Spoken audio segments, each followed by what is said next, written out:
పాకిస్తాన్ తీవ్ర ఆర్థిక సంక్షోభాన్ని ఎదుర్కొంటోంది. అక్కడ ధరలు మామూలుగా లేవు. కిలో చికెన్ ధర 800గా ఉంది. బియ్యం ధర కిలోకు 340 రూపాయలు. గుడ్లు, పాలు వంటి ఇతర నిత్యావసర వస్తువుల ధరలు కూడా గణనీయంగా పెరిగిపోయాయి. గుడ్ల ధర డజనుకు 332 రూపాయలు, పాలు లీటరుకు 224గా ఉంది. ఇక కిలో టమాటా 150గా ఉంది. వాస్తవానికి జమ్మూ కాశ్మీర్లోని పహల్గాంలో ఇటీవల జరిగిన ఉగ్రవాద దాడికి ముందు ఈ ధరలు ప్రస్తుతానితో పోలిస్తే తక్కువగానే ఉన్నాయి. అయితే ఇప్పుడు ఏ క్షణంలో అయినా భారత్తో యుద్ధం ప్రారంభం కావచ్చన్న ఊహాగానాలతో ద్రవ్యోల్బణం మరింత పెరిగిపోయింది.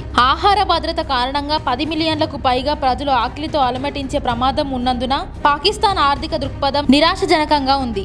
అత్యంత దారుణమైన ఆర్థిక సంక్షోభంతో పోరాడుతున్న పాకిస్తాన్ భారత్తో సైనిక ఘర్షణను భరించగలదా అనేది ఇప్పుడు $1 మిలియన్ ప్రశ్న.